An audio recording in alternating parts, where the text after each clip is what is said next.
All You're right. on.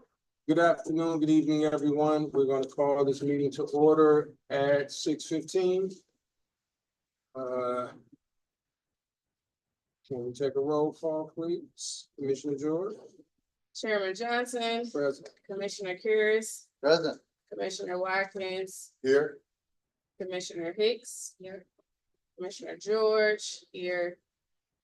And then can I have everyone else state their names? I know we have Chief McMahon and Lieutenant Payne, Director Lackey, and anyone else that I missed. Can we state names for the record?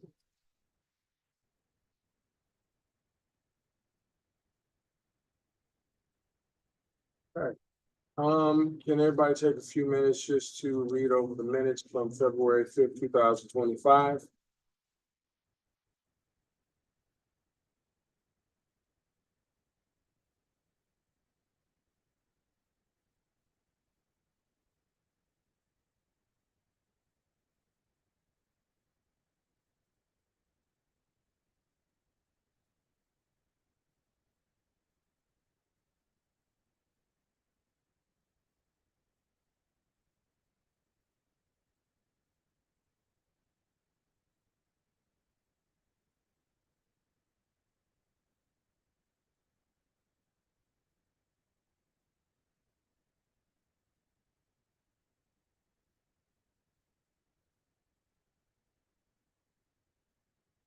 Has everybody had an opportunity to look over it? All right, I do have one correction, Commissioner George, can we take Chief Hollowell's name off of there? We have Lieutenant Payne's already. And other than that, I have none. Can I get a motion to, strip Chief Hollowell's name from the minutes? Motion. Can I get a second? All those in favor? All right, motion passes. All right, we've done the roll call, we've done approval of minutes, welcome everybody. Glad to see everybody back here healthy. I know it's a bug going around and a lot of people are getting sick, but everybody's getting healthy. So let's get right into it. We're gonna start with the police department. Chief McMahon. Yeah, good evening, everyone. Good evening. So I'm gonna take every opportunity I have to speak to the public and commission and anyone else who wants to listen. Because we have people that are criticizing the police department on Facebook. And specifically to a recent incident where we discovered a young female who was deceased behind the property. And the allegations are that we've known about the disappearance of this young girl for several weeks, and we took no efforts to locate this girl, and that essentially the police department does nothing, and that I'm incompetent and I should resign from my department. And I could care less what people say about me. That doesn't bother me. What bothers me is the hardworking men and women who go out there, put their lives on the line, and are being criticized for something that they have no control over. And specifically to this incident, one, and we got permission from the family to speak about it, because I wouldn't have spoke about it if they didn't authorize it, because out of respect for them, but they authorized us to talk about it. So some of the preliminary stuff from medical examiner suggests that she had been outside for less than 8 hours, and that essentially it's believed that she may have overdosed. We conducted interviews the day we discovered her from the residents surrounding the area, and they all stated that she had frequented that location in the past, and that they had seen her as early as the day before. So this young lady was reported missing, I believe, on February 4th. Oh, well, she was, there's a poster saying she was last seen on February 4th, but she wasn't reported to DPD until February. So she wasn't missing out of Park. She was missing out of Detroit. That's where she was filed, and it was suggested that she was last seen in. So, you know, they're critical of the police department stating that we didn't do anything. We ultimately didn't find out she was missing until the night prior. And that was only because officers conducted a traffic stop on someone and they gave us a flyer. Now, the next morning, approximately noon, is when she was discovered. So we had no time to address her missing. We barely had any knowledge of it. So I guess for me, it's frustrating when someone can go on social media and just put whatever they want without any facts. And it erodes. It really erodes our relationship with the public, I think, because it upsets the officers when people are bad mouthing them and they don't know what they're talking about. And it also, the citizens watch it and they feel that there's some truth to what's being said. And, you know, so I'm gonna take every opportunity I can to praise the officers when I think they do good. And in the event that we do wrong, I have no problem accepting responsibility and saying we did something wrong and work on improving. I've stated before, I don't need to be the chief of Highland Park Police. I love being the chief of Highland Park Police, and I do what I do because I think that I can make some positive changes here.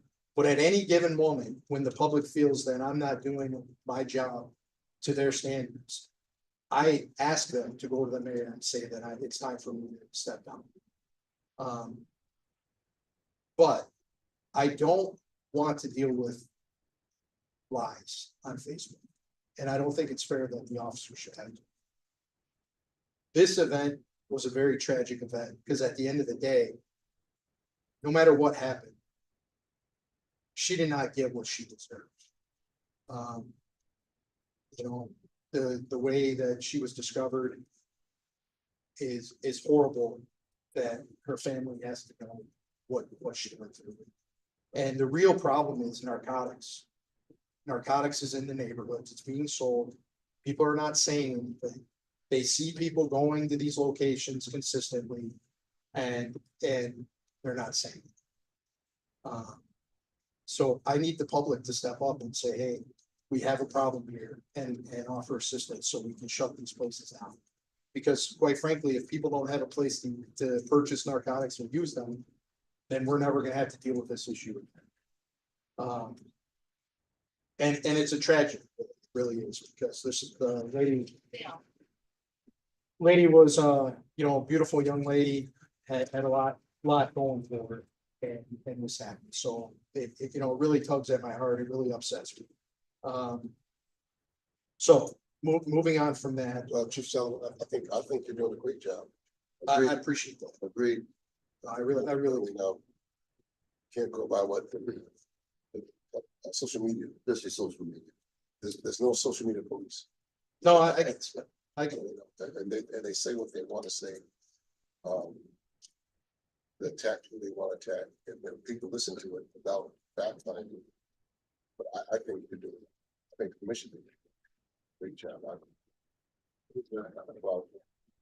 Well, I mean, I appreciate you guys. Like I said, it's important for me just because I know these officers work hard and we work hard with very limited resources. And quite frankly, they're not the highest paid, you know, in the area, but yet they continue to do this job every day. And people are looking forward to the future. You know, I say it all the time. I think Highland Park is going to be the place to be in the very near future. And I stand by that. I think we got a lot of good stuff going on and really the future's bright. But I haven't heard no complaints about you myself personally. I know about other commissioners. But I haven't. I just want to say, if you all continue doing what you're doing, get out in the community, meet with the citizens like we have been. And just, you know, truth, just put the truth out there. And because people, just like you said, people are going to be on Facebook all the time. There's nothing we can do to control them. Mhm. But it is a good idea to put, you know, put the flags out. So constantly meeting with the community, let them know the good things that's going on. And, you know, as far as the, and just let your officers know what you have been, and that we appreciate them working. How old is she? Really? Pardon me? How old is she? Really? I believe she was 32. So she had a lot of life left, very caring family. I got opportunity to meet her father. And some of her cousins and relatives. And very caring family. They were devastated as, you know, as expected. And so that's why, you know, it really bothers me that people take an opportunity to, you know, in my personal opinion, to campaign, you know, a political move to campaign against administration and police department on the backs of some tragedy. And that really bothers me. So the Facebook, is that one person or several people or the same person over and over? Well, it starts with one person and then, you know, then people obviously jump on and assume what they read is true.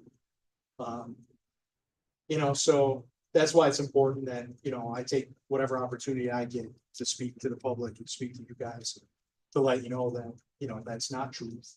And, you know, people are more than welcome to come talk to me and I'll give them factual information. You know, we try to be very transparent, even when it doesn't work in our favor. There's times where, you know, we're not perfect. And sometimes we have to acknowledge that. But we do, because that's the only way I can improve. That's the only way any of us can improve. So, you know, that I say all that to say that's not the truth. And if anyone ever is looking for the truth, please feel free to come talk to us. And you know, I have no problem sharing the information. I did want to add on, there was an individual who was breaking into a lot of homes in Detroit. He was, his suspect's name was Brian Morris. You know, just north of 6 Mile there, he'd been breaking into a lot of homes. And ultimately, he was using some credit cards and things like that that he had stolen from an area in the city of Highland Park. And our officers were able to positively identify him. And ultimately, Detroit was able to arrest him. So he's dealing with all those PME charges and obviously utilizing the transaction points in our city will be an additional charge. So happy to have him off the streets. Our staffing levels are improving significantly. We had a successful hiring event and we're filling a lot of our civilian positions as well as some of our officer positions. So I project hopefully by the mid to end summer that we'll be fully staffed. Chief, what are our fully staffed numbers? Yeah, so I don't give those numbers publicly, but I mean, off the record, I don't have a problem telling you guys what those would be. But I can tell you we're approaching. We do have some people that we intend on sponsoring for the next academy. That I think will help us fill those numbers. So I'm pretty excited about that. Obviously, with more police officers, it gives us an opportunity to be more proactive instead of reactive. So we can start looking at some things. The other day, the officers had a call for service that resulted in us basically seizing over 10 pounds of cocaine and heroin, which for those of you who don't know, 10 pounds is a significant amount of narcotics. That would have been something that would have wound up on the streets in Highland Park. And ultimately the officers did a great job and that did not happen. We also recovered a long rifle with some drum round magazines in them that were loaded. So they posed a significant threat to the safety of the community. So, like I said, that stuff got off the streets. We were partnering with federal agents to basically proceed with that case. So I'm excited about that. Our animal control officer, he's been going through a lot of training outside the city. He's required to meet 140 hours of training in order to get certified, so we're approaching that. So I'm excited about that. Hopefully by spring, he'll be fully certified. And we can put an end to some of these animal complaints that the public has. As I stated in the past, we're all in with DWIN and our partnership for CIT training. And we're gonna continue to move forward with that. I can briefly introduce Officer Monroe. He's a big part of that, and he's working on our grant extension and trying to fill that position. So if you just want to talk maybe a minute on that. Good evening, everyone. So, it's a grant for mental health, unit, so it will provide, clinicians to ride along with the, officers as well as just staff and clinician, in the city, for those types of runs. We also already have partnerships in the works for, crisis, care facilities, so typically, what would happen is if someone presents themselves to be in some form of mental crisis, they would go to Henry Ford Hospital or Detroit Receiving Hospital. Because they don't staff psychiatric staff there, it's typically a revolving door. You can hand it by the time you get back to the city, they beat you back. With these crisis care facilities, they have people who are staffed. And if we get them to them, and in some instances, they will come out, they will at least satisfy a 3-day hold to be evaluated. Some of them are hospitalized, maybe they become inpatients. But overall, it is reducing our mental health runs significantly. As far as repeat offenders, there are some that, we will have to handle, but as far as our repeat offenders who are not really treated, there's been a significant reduction. And are those facilities in Highland Park, Detroit? So the various facilities, so you have Detroit Wayne Integrated Health.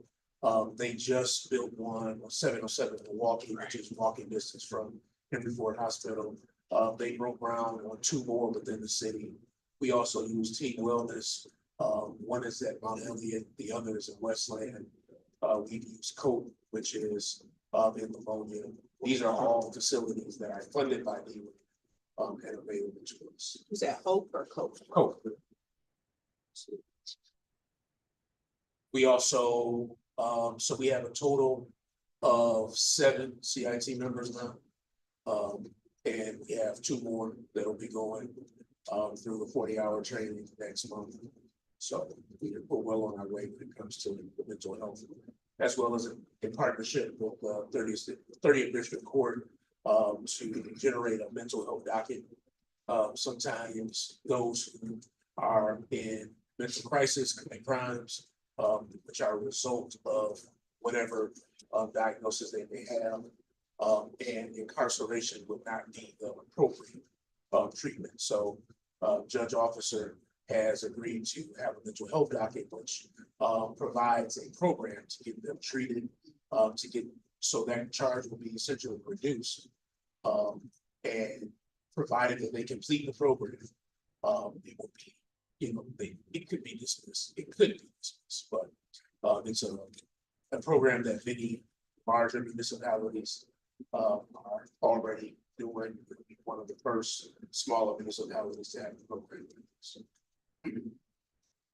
Yeah, and to be honest with you, I've seen a significant change in just customer service when it comes to officers dealing with people who even aren't in mental crisis, or aren't in crisis. I think they're taking a different approach. Like they have a different mindset about approaching people and speaking to them. I guess I call it a lot more respect. So overall, I've seen only positive things from this program. I'm excited about it. Continue. That's all I got. I know this took a lot of time, but I appreciate you guys. Any questions for the chief? Chief, thank you. And publicly, I want to say that I think you're doing a hell of a job. I work with you closely all the time.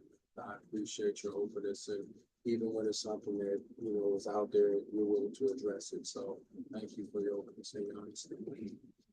Thank you. All right, fire department, Lieutenant Payne. Hello, everybody. How are you? Senate Bank, morning. For February, we had 83 calls for service total, everything from hydrants, our service calls would call them, rescuing people out of elevators, car fires, car accidents. We did have 4 major building fires in the month of February. The first one was the abandoned apartment building at 11 Farron Park there, Woodward Farron Park. We also had a house on 196 Pilgrim. It's a vacant house. Both of them were obvious squatters. They had warming fires that got away from them. We had another house fire on Sturtevant. Significant damage to that house, so we can't really tell if it was squatters or if it was actual arson. And then the fourth, we had a kettle fire, commercial building, brewery over on Hamilton. We were able to contain the fire and cause minimal damage. And from what we understand from the proprietors, they didn't, there was no loss of manufacturing.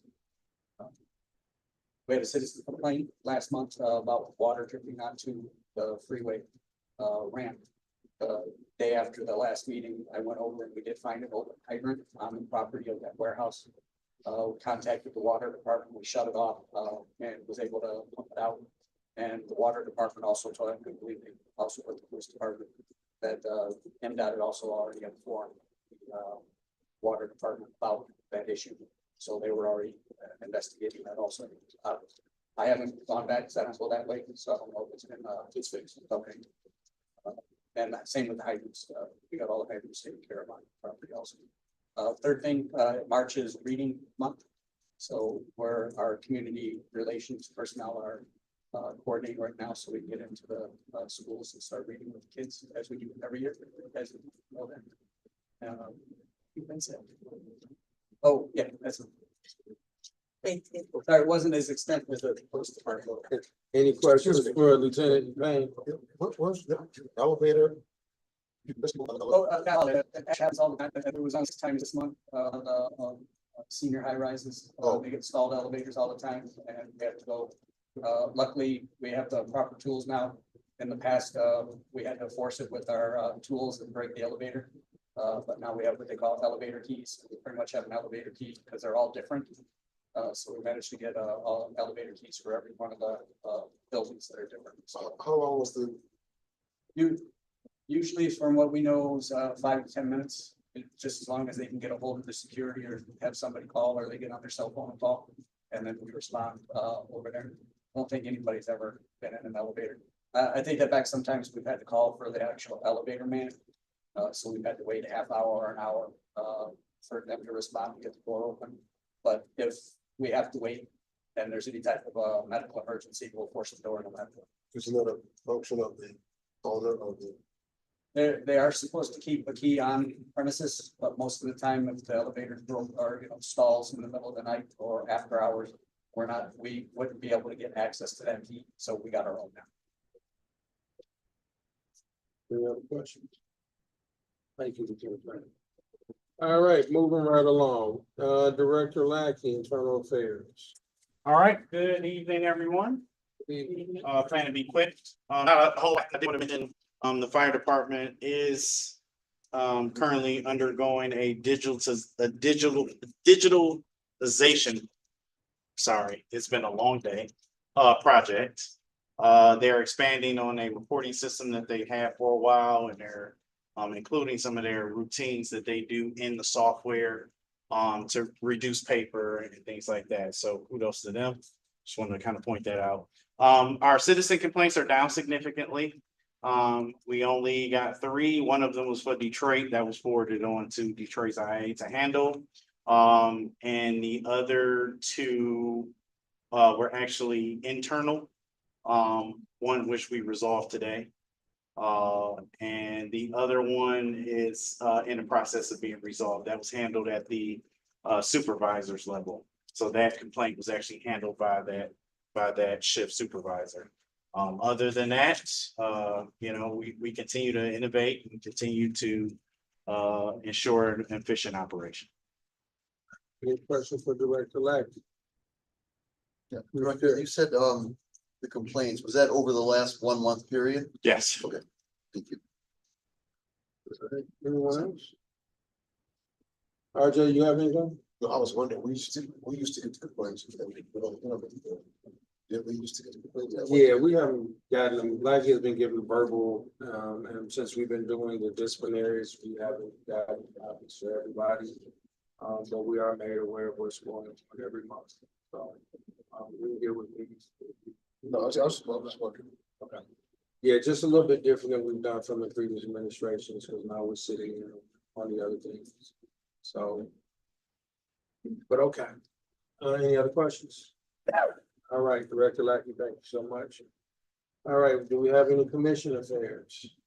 I just have one more question, Director Lackey.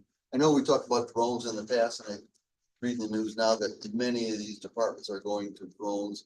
Have we thought about it yet? You see a smile on my face? Yeah. Well, let me tell you why. So we are actively seeking the funding to get these drones. Are not cheap. They're not inexpensive at all.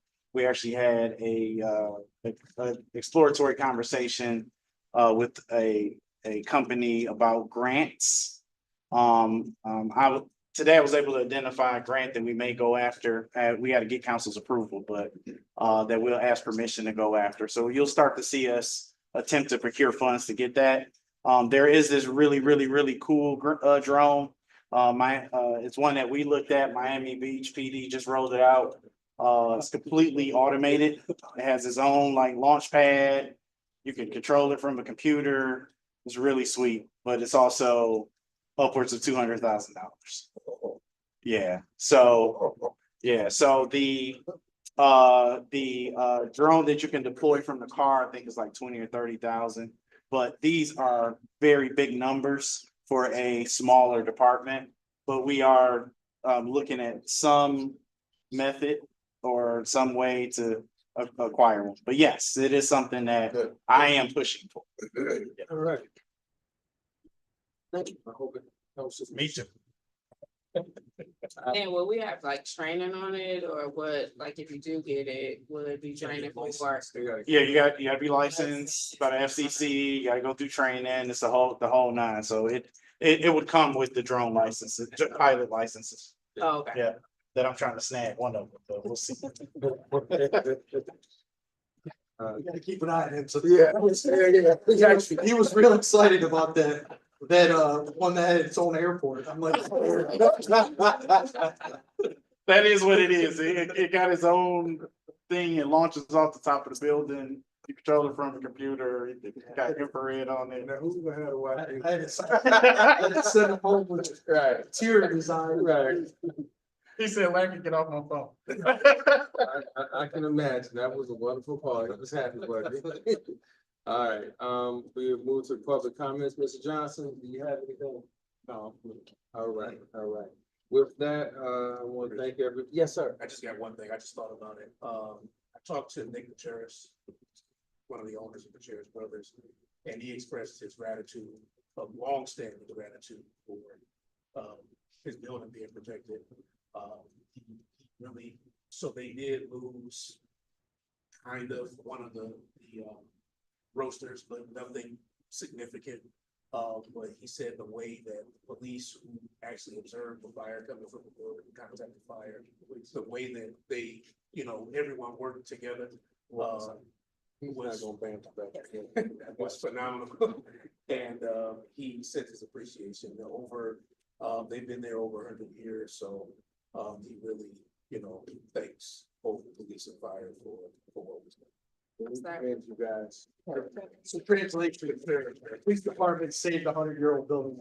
He's gonna get the straight them in like four. I think that's over now. He just sitting quiet, so.